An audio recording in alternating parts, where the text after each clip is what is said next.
സത്യവചനം കേട്ടു നീ വാ, നിത്യജീവൻ നിനക്കേകിടുമേ. സത്യവചനം കേട്ടു നീ വാ, നിത്യജീവൻ നിനക്കേകിടുമേ. നിൻ പേരും ജീവ പുസ്തകത്തിൽ ഉണ്മയായി ഇന്ന് എഴുതിടുമേ. വരുവിൻ, ഈ നല്ല സമയം വൃഥാവാക്കാതെ നിന്നെ യേശു വിളിച്ചിടുന്നു. വരുവിൻ, ഈ നല്ല സമയം വൃഥാവാക്കാതെ നിന്നെ യേശു വിളിച്ചിടുന്നു. വാഴ്വിൻ നാളെല്ലാം വീണാടാ, ഭാരത്തോടെ നീ കഴിക്കുകയോ. വാഴ്വിൻ നാളെല്ലാം വീണാടാ, ഭാരത്തോടെ നീ കഴിക്കുകയോ. വന്നുടൻ പാദം തേടിടുകിൽ വിണ്ണതിൽ നിന്നെ ചേർത്തിടുമേ. വരുവിൻ, ഈ നല്ല സമയം വൃഥാവാക്കാതെ നിന്നെ യേശു വിളിച്ചിടുന്നു. വരുവിൻ, ഈ നല്ല സമയം വൃഥാവാക്കാതെ നിന്നെ യേശു വിളിച്ചിടുന്നു.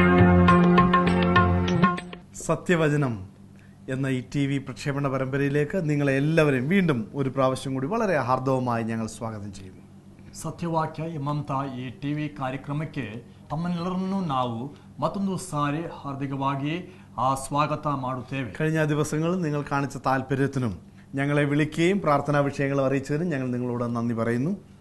ಕಳೆದ ದಿನಗಳಲ್ಲಿ ನಮ್ಮನ್ನು ನೀವು ಕರೆ ಮಾಡಿದ್ದಕ್ಕಾಗಿ, ನಮಗೆ ನೀವು ಪ್ರಾರ್ಥನಾ ವಿಷಯಗಳನ್ನು ಕಳುಹಿಸಿಕೊಡೋದಕ್ಕಾಗಿ ನಿಮಗೆ ಧನ್ಯವಾದ ಸಲ್ಲಿಸುತ್ತೇವೆ. ദൈവത്തിന്റെ വചനം മൂലം നിങ്ങളുടെ ജീവിതങ്ങൾ ധന്യമാക്കപ്പെടുകയും അനുഗ്രഹിക്കപ്പെടുകയും ആകുന്നു എന്നറിയുന്നതിൽ ഞങ്ങൾക്ക് സന്തോഷമുണ്ട്. ದೇವರ ವಾಕ್ಯದ ಮೂಲಕವಾಗಿ ನಿಮ್ಮ ಜೀವನವು ಆಶೀರ್ವದಿಸಲ್ಪಡುತ್ತದೆ ಎಂಬುದಾಗಿ ಕೇಳಿ ನಮಗೆ ಬಹಳ ಸಂತೋಷವಿದೆ. വീണ്ടും ദൈവത്തിന്റെ വചനത്തിന് മുമ്പാകെ നാം ആയിരിക്കുമ്പോൾ ദൈവം നമ്മളെ വീണ്ടും അനുഗ്രഹിക്കുമാറാകട്ടെ. ಮತ್ತೊಂದು ಬಾರಿ ದೇವರ ವಾಕ್ಯದ ಮುಂದೆ ನಾವು ಆಗಿರುವಾಗ ದೇವರು ನಮ್ಮನ್ನು ಆಶೀರ್ವದಿಸಲಿ. ദൈവത്തിന്റെ വചനം ജീവനുള്ളതാണ്.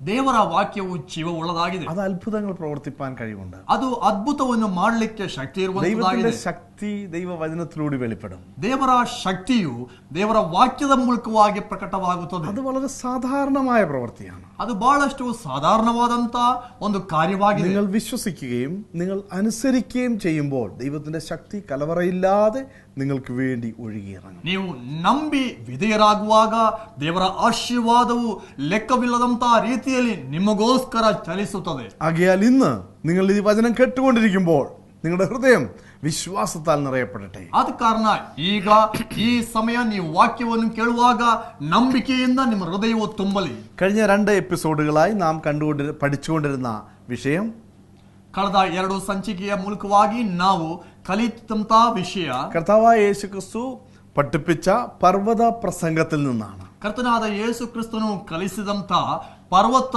ಪ್ರಸಂಗದ ಮೂಲಕವಾಗಿ ನಾವು ಕಲಿತಿದ್ದೇವೆ. ലോകത്തിലുള്ള അനേക ജനങ്ങൾ വളരെ പ്രകാശിതരായി തീർന്ന വളരെ അനുഗ്രഹിക്കപ്പെട്ട ടീച്ചിങ് ഉപദേശ സംഹിതയാണ് പർവ്വത പ്രസംഗം. ಲೋಕದ ಅನೇಕ ಜನರು ಪ್ರಕಾಶವನ್ನು ಹೊಂದಿಕೊಂಡಂತ ಆಶೀರ್ವಾದವನ್ನು ಹೊಂದಿಕೊಂಡಂತ ಒಂದು ಸಂದೇಶವಾಗಿದೆ ಈ ಒಂದು ಪರ್ವತದ ಉಪದೇಶ.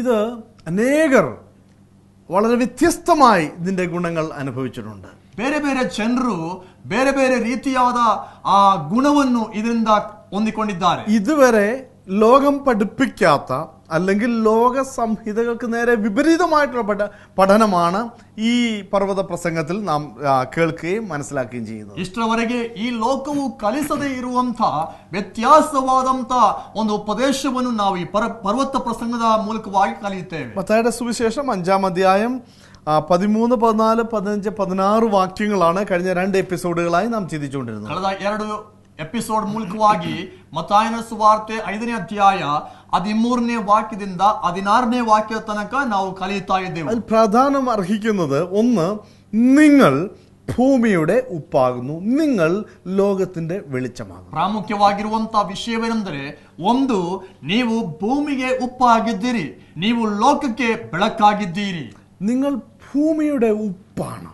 ನೀವು ಭೂಮಿಗೆ ಉಪ್ಪಾಗಿದ್ದೀರಿ. 2, നിങ്ങൾ ലോകത്തിന്റെ വെളിച്ചമാണ്. 2, ನೀವು ಲೋಕಕ್ಕೆ ಬೆಳಕಾಗಿದ್ದೀರಿ. ലോകത്തിനെ സ്വാധീനിക്കുവാൻ വേണ്ടി, ലോകത്തിന് ജീവൻ, ചൈതന്യം, ഗുണം ഇവ നൽകാൻ വേണ്ടി, ಲೋಕಕ್ಕೆ ಜೀವವನ್ನು, ಚೈತನ್ಯವನ್ನು, ಆ ಲೋಕವನ್ನು ಸ್ವಾಧೀನಪಡಿಸುವುದಕ್ಕಾಗಿ ദൈവം തന്റെ മക്കളെ ലോകത്തിലാക്കി വെച്ചിരിക്കുന്നു. ದೇವರು ತನ್ನ ಮಕ್ಕಳನ್ನು ಈ ಲೋಕದಲ್ಲಿ ಇಟ್ಟಿದ್ದಾನೆ. കർത്താവായ യേശുക്രിസ്തുവിനെ പിൻഗമിക്കുന്ന എല്ലാവരും യേശുവിങ്കിൽ നിന്ന് പ്രാപിച്ച സ്വഭാവവും വെളിച്ചവും ഈ ലോകത്തിൽ എപ്പോഴും പ്രകടമാക്കിക്കൊണ്ടിരിക്കും. ಕರ್ತನಾದ ಯೇಸು ಕ್ರಿಸ್ತನನ್ನು ಹಿಂಬಾಲಿಸುವಂತ ಪ್ರತಿಯೊಬ್ಬರು ಕರ್ತನಿಂದ ಹೊಂದಿಕೊಂಡಂತ ಸ್ವಭಾವವನ್ನು, ಪ್ರಕಾಶವನ್ನು ಯಾವಾಗಲೂ ಈ ಲೋಕದಲ್ಲಿ ಪ್ರಸಾರಪಡಿಸ್ತಾ ಇರಬೇಕು. ദൈവം ഒരു ദൈവ പൈതലിനെ കുറിച്ച്, അല്ലെ ദൈവസഭയെ കുറിച്ച് ദൈവം ആഗ്രഹിക്കുന്നത് ഇരുളു നിറഞ്ഞ, തിന്മ നിറഞ്ഞ ഈ ലോകത്തിൽ ദൈവസഭ അഥവാ ദൈവ മക്കൾ ഒരുപോലെ പ്രകാശവും ജീവനും കൊടുക്കുന്നവരായിരിക്കണം. ಕತ್ತಲೆ ತುಂಬಿದಂತ, ಪಾಪ ತುಂಬಿದಂತ ಈ ಲೋಕದಲ್ಲಿ ಒಂದೇ ರೀತಿಯಾಗಿ ಪ್ರಕಾಶವನ್ನು ಕೊಡಬೇಕೆಂಬುದಾಗಿ ದೇವರಿಂದ ಕರೆಯಲ್ಪಟ್ಟಂತ ದೇವರ ಮಕ್ಕಳ ಕುರಿತಾಗಿ, ಸಭೆಯ ಕುರಿತಾಗಿ ದೇವರು ಬಯಸುತ್ತಾನೆ. എന്നാൽ ദൈവത്തിന്റെ ഹൃദയത്തിന് വളരെ വേദനയുളവാക്കുന്ന സത്യം എന്തെന്ന് ചോദിച്ചാൽ, ഇന്ന് ദൈവസഭ, ദൈവമക്കൾ ഇത് മനസ്സിലാക്കാതെ ദൈവത്തെ ലോകത്തിന് വെളിപ്പെടുത്തേണ്ടതിന് പകരം ലോകത്തെ നമ്മിൽ തന്നെ വെളിപ്പെടുത്തുന്നതാണ്. ಲೋಕಕ್ಕೆ ದೇವರನ್ನು ಪ್ರಕಾಶಪಡಿಸುವುದಕ್ಕೆ ಬದಲಾಗಿ ಲೋಕಕ್ಕೆ ನಮ್ಮನ್ನೇ ನಾವು ಪ್ರಕಾಶಪಡಿಸುವಂಥದ್ದು ದೇವರ ಮಕ್ಕಳ ಕುರಿತಾಗಿ, ಸಭೆಯ ಕುರಿತಾಗಿ ದೇವರು ಬಹಳಷ್ಟು ಬೇಸರ ಪಡುವಂತ ಸಂಗತಿಯಾಗಿದೆ. ലോകത്തിന്റെ തിന്മകളും ലോകത്തിന്റെ സ്വഭാവങ്ങളും ലോകത്തിന്റെ ട്രെൻഡുകളും ദൈവമക്കളിലൂടെ, ദൈവസഭയിലൂടെ പുറത്തു വരുന്നത് കാണുമ്പോൾ ദൈവത്തിന്റെ ഹൃദയം വേദനിക്കുകയാണ്.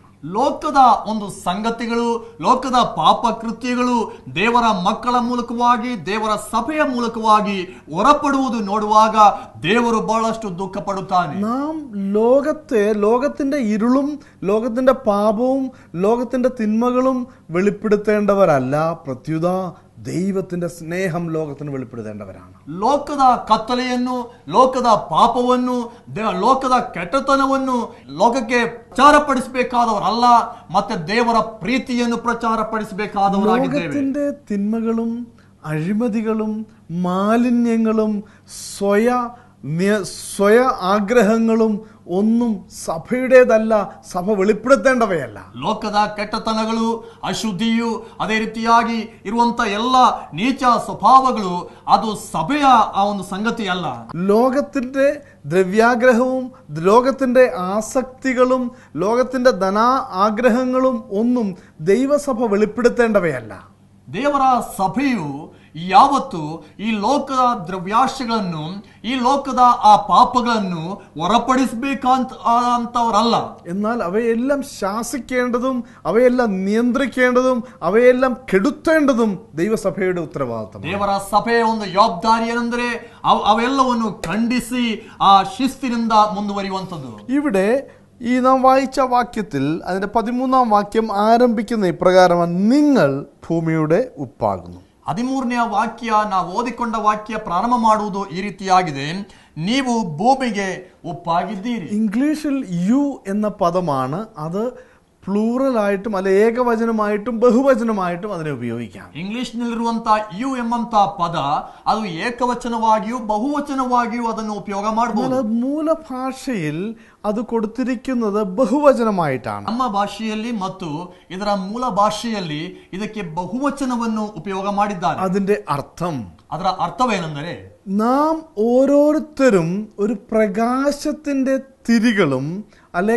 കണങ്ങളും അതുപോലെ തന്നെ ഉപ്പിന്റെ തരികളുമായി മാറപ്പെടണം. ನಾವು ಪ್ರತಿಯೊಬ್ಬರು ಒಂದು ಪ್ರಕಾಶದ ಬತ್ತಿಯ ಹಾಗೆ ಒಂದು ಉಪ್ಪಿನ ಒಂದು ಕಣವಾಗಿ ನಾವು ಮಾರ್ಪಡಬೇಕು. ഉപ്പിന്റെ ഒരു തരിക്ക് അതിന്റെ രുചിയുണ്ട്. ಉಪ್ಪಿನ ಒಂದು ಚಿಕ್ಕ ಪುಡಿಗೆ ಅದರದೇ ಆದಂತ ರುಚಿ ಇದೆ. എന്നാൽ ആ പൊടികളെല്ലാം കൂടെ ഒരുമിച്ച് ചേരുമ്പോൾ, അതിന്റെ തരികളെല്ലാം കൂടെ ഒരുമിച്ച് ചേരുമ്പോൾ അതിന്റെ ശക്തി വർദ്ധിക്കുകയാണ്. ಆ ಪುಡಿ ಎಲ್ಲವೂ ಒಟ್ಟಿಗೆ ಸೇರುವಾಗ ಅದರ ಶಕ್ತಿಯು ಅಭಿವೃದ್ಧಿಗೊಳ್ಳುತ್ತದೆ. നിങ്ങൾ എന്ന് കർത്താവ് പറയുമ്പോൾ കർത്താവായ യേശുവിൻ്റെ ശിഷ്യന്മാർ എല്ലാവരും ഒരുപോലെ ദൈവ സ്വഭാവം അല്ലെങ്കിൽ ഉപ്പ് പ്രവർത്തിക്കുന്നത് പോലെ ദൈവ സ്വഭാവം വെളിപ്പെടുത്തുമ്പോൾ അതിന് ശക്തിയും സ്വാധീനവും വർദ്ധിക്കുകയാണ്. ನೀವು ಎಂಬುದಾಗಿ ಯೇಸು ಸ್ವಾಮಿಯಲ್ಲಿ ಉಪಯೋಗ ಮಾಡುವುದು ಕರ್ತನಾದ ಯೇಸು ಸ್ವಾಮಿ ಶಿಷ್ಯರು ಎಲ್ಲರೂ ಒಟ್ಟಾಗಿ ಸೇರಿ ಆತನ ಆ ಒಂದು ಸ್ವಭಾವವನ್ನು ಪ್ರಕಾಶಪಡಿಸುವಾಗ ಹೆಚ್ಚು ಸ್ವಾಧೀನವುಳ್ಳವರಾಗಿ ಮಾರ್ಪಡುತ್ತಾರೆ. ഒരുമിച്ച് ചേർന്ന് ഒരു തരിയായി നിൽക്കുമ്പോൾ അതിൻ്റെ ശക്തി ഉണ്ടെങ്കിലും ശക്തി കുറവാണ്. എന്നാൽ ഒരുമിച്ച് നിന്നതിൻ്റെ ഗുണം കൊടുക്കുമ്പോൾ അതിൻ്റെ ശക്തിയും അതിൻ്റെ ആസ്വാദ്യകരവും അതിൻ്റെ സ്വാധീനവും വർദ്ധിക്കുന്നു. ಒಂದು ಪ್ರತ್ಯೇಕವಾದ ಪುಡಿಯಾಗಿ ನಿಂತ್ಕೊಳ್ಳುವಾಗ ಅದರ ಶಕ್ತಿಯು ಕಡಿಮೆ ಇರುತ್ತದೆ. ಆದರೆ ಒಟ್ಟಾಗಿ ನಿಂತ್ಕೊಂಡು ಕಾರ್ಯ ಮಾಡುವಾಗ ಅದರ ಶಕ್ತಿಯು ಹೆಚ್ಚಾಗುತ್ತದೆ ಮತ್ತೆ ಅದು ಬಹಳಷ್ಟು ಜನರನ್ನು ಸ್ವಾಧೀನ ಮಾಡುತ್ತದೆ. ഉപ്പിന്റെ പ്രാധാന്യത ഉപ്പ് ചീഞ്ഞഴുകുന്നതിനെ അഥവാ ദിസ് അറസ്റ്റ് ദ കറപ്ഷൻ, ചീഞ്ഞഴുകുന്നതിൽ നിന്ന് ഒരു സാധനത്തെ അത് സൂക്ഷിക്കുന്നു. ಉಪ್ಪು ಕೊಳೆತು ಹೋಗುವಂತ ಒಂದು ವಸ್ತುವನ್ನು ಸುರಕ್ಷಿತವಾಗಿ ಇಡುವಂತದಾಗಿದೆ. ഒരു ഉപ്പിന്റെ തരിക്ക് അതിന്റെ സ്വാദുണ്ട്, കഴിവുണ്ട്. എന്നാൽ ഒരുമിച്ച് കൂടുമ്പോൾ ആ കഴിവ് വർദ്ധിക്കുന്നു. ಒಂದು ಉಪ್ಪಿನ ಪುಡಿಗೆ ಅದರದೇ ಆದಂತಹ ಒಂದು ರುಚಿ ಇದೆ. ಆದರೆ ಒಟ್ಟಿಗೆ ಅದು ಸೇರುವಾಗ ಇನ್ನು ಶಕ್ತಿಯು ಹೆಚ್ಚಾಗುತ್ತದೆ. കർത്താവിന്റെ ശിഷ്യന്മാർ ഒരുമിച്ച് ചേർന്ന് ദൈവസഭയായി ഒരുമിച്ച് നമ്മുടെ ശക്തി, നമ്മുടെ സ്വാധീന വലയം വർദ്ധിപ്പിക്കുമ്പോൾ അതിന് വലിയ കഴിവ്, വലിയ ശക്തി കിട്ടുകയാണ്. ಕರ್ತನ ಶಿಷ್ಯರಾದ ನಾವೆಲ್ಲರೂ ಸೇರಿ ಒಟ್ಟಾಗಿ ಮುಂದುವರಿಯುವಾಗ ಆ ದೊಡ್ಡ ಶಕ್ತಿಯು ಉಂಟಾಗುತ್ತದೆ.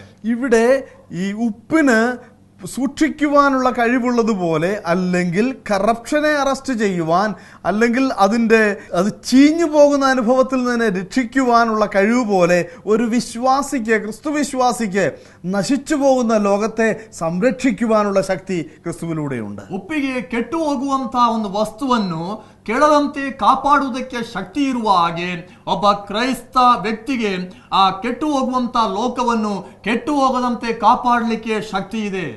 എന്നാൽ നാം ഒരുമിച്ച് നിൽക്കുമ്പോഴാണ് അതിന്റെ ശക്തി മുഴുവനായി വെളിപ്പെടുന്നത്. ನಾವು ಒಟ್ಟಾಗಿ ನಿಲ್ಲುವಾಗ ಅದರ ಶಕ್ತಿಯು ಪೂರ್ಣವಾಗಿ ಪ್ರಕಟವಾಗುತ್ತದೆ. പലപ്പോഴും ക്രൈസ്തവർക്ക് ഒരുമിച്ച് നിൽക്കുവാൻ കഴിയുന്നില്ല. ಅನೇಕ ಸಂದರ್ಭದಲ್ಲಿ ಕ್ರೈಸ್ತರಿಗೆ ಒಟ್ಟಾಗಿ ನಿಲ್ಲಲಿಕ್ಕೆ ಆಗ್ತಾ ಇಲ್ಲ. ഒരുമിച്ച് കർത്താവിനെ നാം സ്നേഹിക്കുന്നു എന്ന് പറയും, ಒಟ್ಟಿಗೆ ನಾವು ದೇವರನ್ನು ಪ್ರೀತಿಸುತ್ತೇವೆ ಎಂಬುದಾಗಿ ಹೇಳುತ್ತೇವೆ, ദൈവത്തിന്റെ വചനത്തിൽ വിശ്വസിക്കുന്നു എന്ന് പറയും, ದೇವರ ವಾಕ್ಯದಲ್ಲಿ ನಂಬಿಕೆ ಇಡುತ್ತೇವೆ ಎಂಬುದಾಗಿ ಹೇಳುತ್ತೇವೆ, ക്രിസ്തുവിൽ വിശ്വസിക്കുന്നു എന്ന് പറയും. ಯೇಸು ಕ್ರಿಸ್ತನಲ್ಲಿ ನಂಬಿಕೆ ಇಡುತ್ತೇವೆ ಎಂಬುದಾಗಿ ಹೇಳುತ್ತೇವೆ. ഒരുമിച്ച് നിൽക്കുവാൻ കഴിയുന്നില്ല. ಆದರೆ ಒಟ್ಟಿಗೆ ನಿಲ್ಲುವುದಕ್ಕೆ ಸಾಧ್ಯವಾಗ್ತಾ ദൈവം ಇಲ್ಲ. ആഗ്രഹിക്കുന്നത്, ದೇವರು ಬಯಸುವಂತದ್ದು, ക്രൈസ്തവർ, ദൈവമക്കൾ, യേശുവിന്റെ ശിഷ്യന്മാർ ഒരുമിച്ച് നിന്ന് സത്യവും നീതിയും വെളിച്ചവും ലോകത്തിലേക്ക് പ്രകടിപ്പിക്കണം, കടത്തിവിടണം. ಕ್ರೈಸ್ತರು ಅಥವಾ ದೇವರ ಮಕ್ಕಳು ಒಟ್ಟಿಗೆ ನಿಂತುಕೊಂಡು ದೇವರ ಆ ಪ್ರೀತಿ, ದೇವರ ಸ್ವಭಾವ ಪ್ರಕಾಶವನ್ನು ಲೋಕಕ್ಕೆ ಕಳುಹಿಸಬೇಕೆಂಬುದಾಗಿ ದೇವರು ಬಯಸುತ್ತಾನೆ. ചില വർഷങ്ങൾക്ക് മുമ്പ് ഒരു മാഗസിനിൽ വന്ന ചില ചിത്രങ്ങൾ ഒരു കഥ വെളിപ്പെടുത്തുന്നുണ്ട്. ಕೆಲವು ವರ್ಷಗಳ ಹಿಂದೆ ಒಂದು ಮ್ಯಾಗಝಿನ್ ಅಲ್ಲಿ ಬಂದಂತಹ ಒಂದು ಚಿತ್ರಗಳು ಒಂದು ಕಥೆಯನ್ನು ಪ್ರಕಟಪಡಿಸುತ್ತದೆ. അമേരിക്കയിലെ കാൻസാസ് സിറ്റിക്ക് പടിഞ്ഞാറ് വശത്ത് നടന്ന സംഭവമാണിത്. ಅಮೆರಿಕದ ಕ್ಯಾನ್ಸಾಸ್ ಸಿಟಿಯ ಆ ಪಶ್ಚಿಮ ದಿಕ್ಕಿನಲ್ಲಿ ನಡೆದಂತಹ ಒಂದು ಘಟನೆ ಇದು.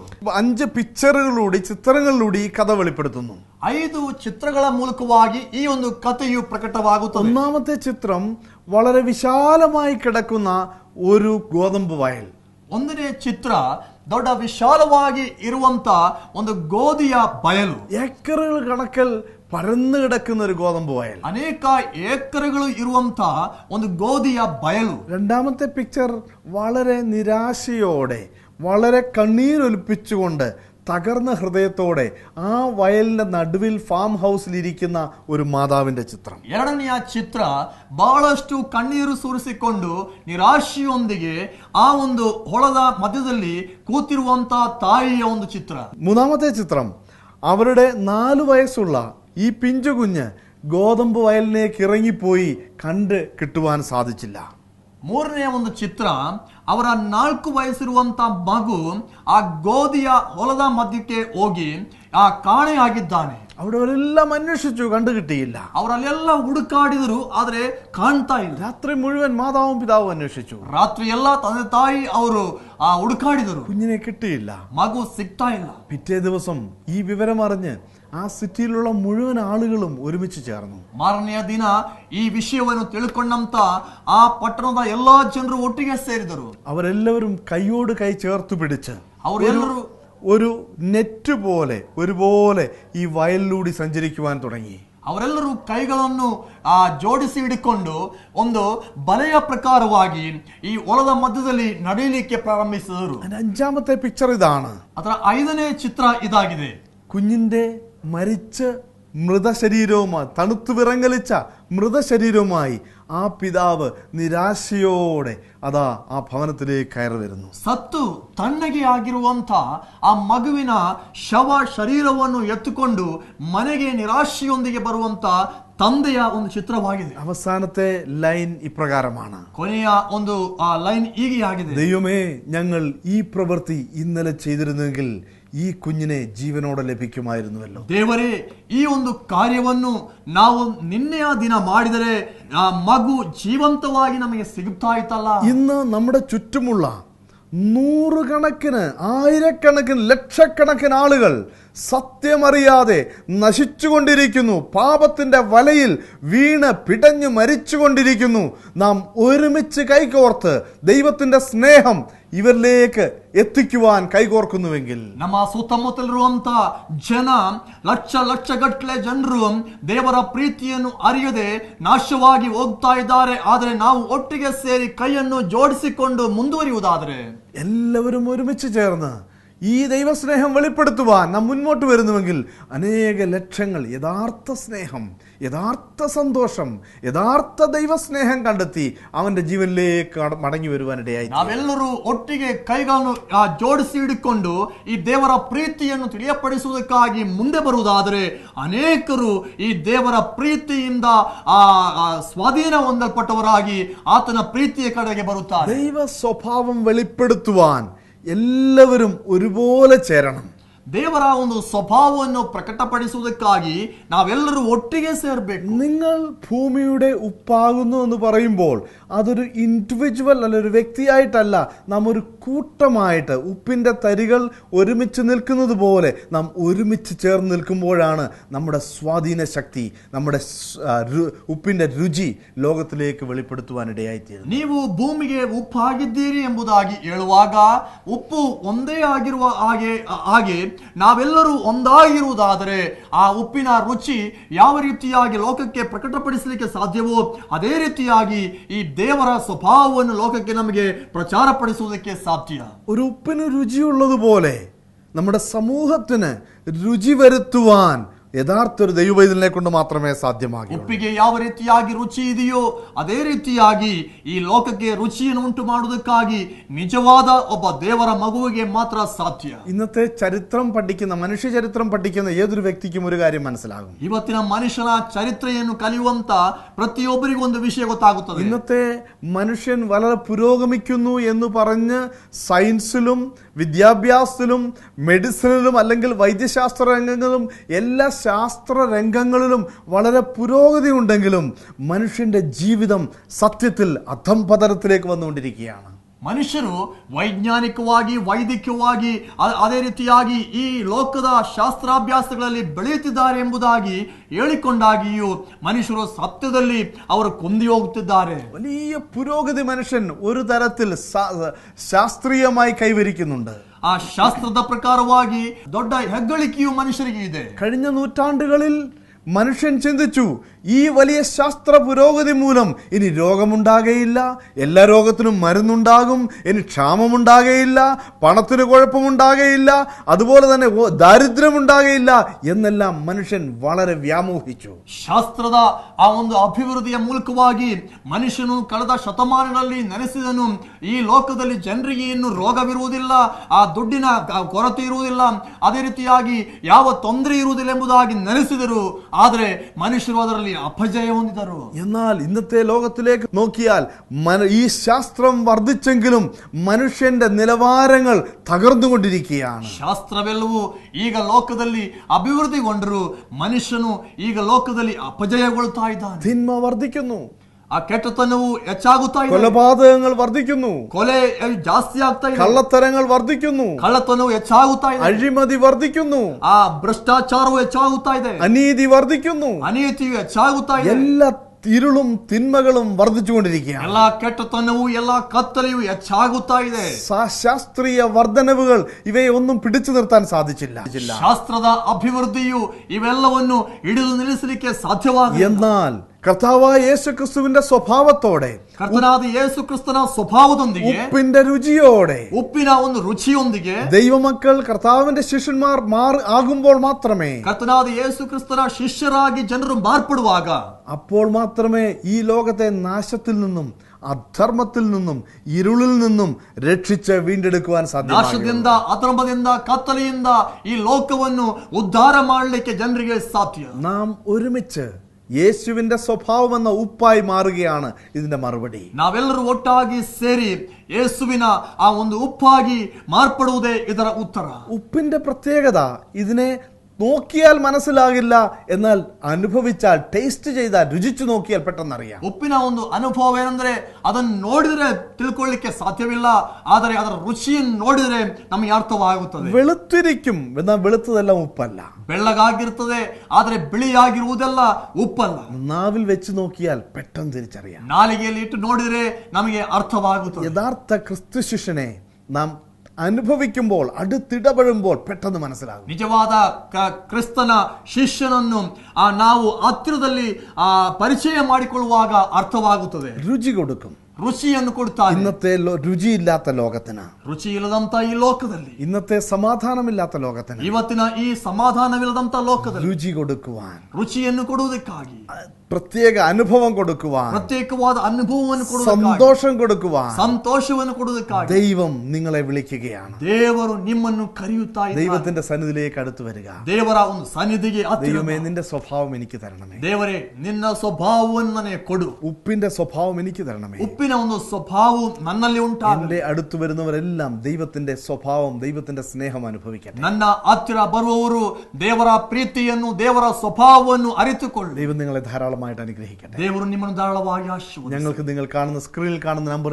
നിങ്ങൾ ഞങ്ങളെ വിളിക്കണം. ಇಲ್ಲಿ ನೋಡುವಂತ ನಂಬರ್ ನಲ್ಲಿ ನಮಗೆ ನೀವು ಕರೆ ಮಾಡಬೇಕು. ഈ സമയം നിങ്ങളുടെ ജീവിതങ്ങളെ സമർപ്പിച്ചാട്ട. ಈ ಸಮಯ ನಿಮ್ಮ ಜೀವಿತವನ್ನು ಸಮರ್ಪಿಸಿ. ഞങ്ങൾ നിങ്ങൾക്ക് വേണ്ടി പ്രാർത്ഥിക്കാൻ പോകുകയാണ്. ನಾವು ನಿಮಗೋಸ್ಕರ ಪ್ರಾರ್ಥಿಸುತ್ತೇವೆ. പരിശുദ്ധ കർത്താവേ, ಪರಿಶುದ್ಧನಾದ ಕರ್ತನೇ, വീണ്ടും പ്രിയപ്പെട്ടവർക്ക് വേണ്ടി പ്രാർത്ഥിക്കുവാൻ ദൈവം ഞങ്ങൾക്ക് നൽകിയ അവസരത്തിനായി നന്ദി പറയുന്നു. ಪುನಃ ಈ ಪ್ರಿಯರಿಗೋಸ್ಕರ ಪ್ರಾರ್ಥನೆ ಮಾಡುವುದಕ್ಕೆ ದೇವರೇ ನೀನು ನಮ್ಮ ಜೀವನದಲ್ಲಿ ಕೊಟ್ಟಂತ ಅವಕಾಶಕ್ಕಾಗಿ ನಾವು ಕೃತಜ್ಞತೆ ಸಲ್ಲಿಸುತ್ತೇವೆ. ജീവിതത്തിൽ വളരെ ആഗ്രഹത്തോടെ നിന്റെ സ്വഭാവം വെളിപ്പെടുത്തുവാൻ ആഗ്രഹിച്ചിട്ടും കഴിയാതെ പരാജയപ്പെടുന്നവരുടെ മേൽ ദൈവത്തിന്റെ കൃപ ഈ ക്ഷണം ചൊരിയണമേ. ನಿನ್ನ ಸ್ವಭಾವವನ್ನು ಪ್ರಕಟಪಡಿಸುವುದಕ್ಕಾಗಿ ಪ್ರಯತ್ನ ಪಟ್ಟಾಗಿಯೂ ಸಾಧ್ಯವಾಗದೇ ಇರುವಂತ ವ್ಯಕ್ತಿಗಳ ಮೇಲೆ ನಿನ್ನ ಕೃಪೆಯನ್ನು ಸುರಿಸು. ദൈവത്തിന്റെ പരിശുദ്ധാത്മാവിന്റെ ശക്തി അയച്ച് കർത്താവെ, അനുസരണത്തിലും വിധേയത്തിലും അവർ ആകുക വഴി ദൈവകൃപയിലേക്ക്, ദൈവശക്തിയിലേക്കും അവരെ നയിക്കണമേ.